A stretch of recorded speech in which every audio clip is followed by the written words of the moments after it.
আমি এখন রয়েছি শাহবাগ এলাকায় এবং এখানে আসলে শিক্ষার্থী সমাবেশ কার্যক্রম পরিচালিত হচ্ছে। আসলে চাকরিতে বয়স সীমা জনপ্রশাসন সংস্কার কমিশনের সুপারিশের অনুযায়ী পুরুষদের ক্ষেত্রে 35 বছর বাস্তবায়নের দাবিতে শিক্ষার্থী সমাবেশ কার্যক্রম পরিচালনা করছেন শিক্ষার্থীরা।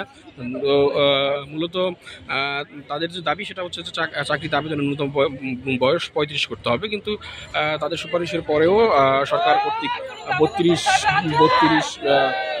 বছর দিয়ে প্রজ্ঞাপন জারি করা হয় এবং সেই প্রজ্ঞাপনের বিপক্ষে কিন্তু তারা আজকে এই সমাবেশ কার্যক্রম পরিচালনা করে। আমরা একজনের কথা সব বলার চেষ্টা করবো, তারা কি বলে। সময় লাগে। 2 নম্বর হচ্ছে করোনাকালীন সময় আমাদের জীবন থেকে 2.5 বছর নষ্ট হয়েছে। এটা হচ্ছে সরকারের ব্যর্থতার কারণে, এটা তো আমাদের কোনো সমস্যার কারণে না। তারপরে হচ্ছে শিক্ষা ব্যবস্থার একটা বিরূপ প্রতিক্রিয়ার কারণে আমাদের জীবন থেকে হারিয়ে যাওয়া বয়সগুলো আমরা ফিরে পেতে চাই, এই জন্যই আমাদের রাজপথে আন্দোলন। আরেকটা পয়েন্ট হচ্ছে, আপনি একমাত্র পাকিস্তান ব্যতীত বিশ্বের অন্যান্য রাষ্ট্র কোথাও আছে 30, কোথাও হচ্ছে 35, কোথাও 35+, কোথাও 40+, আবার কোথাও বয়সের কোনো সীমারেখাই নাই। কিন্তু আমরা তো এখন উন্নত বিশ্বে পা রাখতেছি, এই জন্য আমাদের এই 35টা যৌক্তিক দাবি। বাংলাদেশের যে চাকরির ক্ষেত্রে যে পলিসি, এটা কি আসলে পাকিস্তানের পলিসিটা আমার এখানে মনে হচ্ছে যেহেতু বয়সটা বৃদ্ধি করতে এসছে না, এটা তো একটা পাকিস্তানের পলিসি মনে করা হচ্ছে। আমরা তো চাচ্ছি না পাকিস্তানের কোনো পলিসি বাংলাদেশে চলুক। দর্শক যেমনটি শুনলেন যে এখানে একজন আন্দোলনকারী আসলে যেটা তিনি বললেন যে বাংলাদেশের যে এই যে ব্যবস্থা চাকরির যে এই যে প্রসেসটা আর কি, সেই প্রসেসটা আসলে পাকিস্তানের সাথে অনেকটা মেলে এবং সেটারই ঘোর প্রতিবাদ তিনি আসলে জানালেন। যারা 30 ওভার হয়ে যায় আবার এই আন্দোলন আবার 35 করবে। 30 ওভার হলেই তাহলে আপনি চিন্তা করেন কতজন শিক্ষার্থী আপনার মানে 35-এর জন্য আছে আর কতজন শিক্ষার্থী 32-এর মধ্যে আছে। আদৌ যারা 35-এর দাবি নিয়ে আন্দোলন করেছে 7 লক্ষ শিক্ষার্থী, তারা কিন্তু তাদের দাবি কিন্তু আদায় হয় না এবং তারা কিন্তু সুযোগ পায় নাই।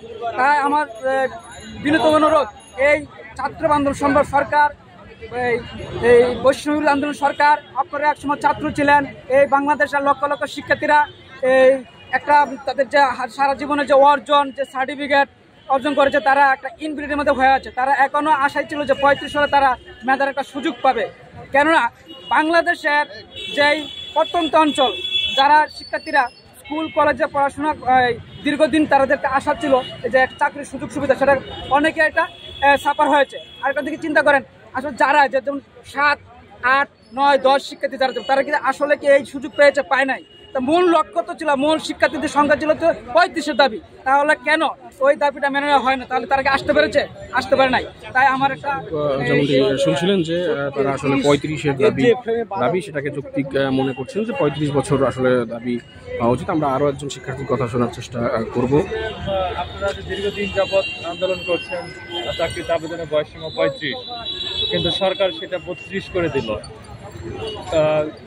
সরকারে তার যুক্তি পেশ করেছে, তারা 32 করেছে। আসলে 35 আপনারা কেন চান সেটা যদি বলতেন।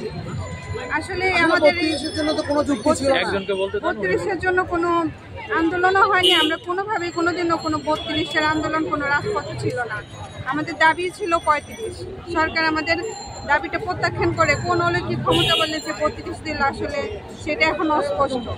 আমরা আমাদের দাবিটা বাস্তবায়নের জন্য এসেছি। আমাদের দাবি ছিল 35 এবং কি আমরা চাই আমাদের যৌক্তিক দাবি 35 এবং মিছিলের সুপারিশ কর্তৃক ছিল মেয়েদের 37। এই দাবিটা দ্রুত বাস্তবায়ন হোক।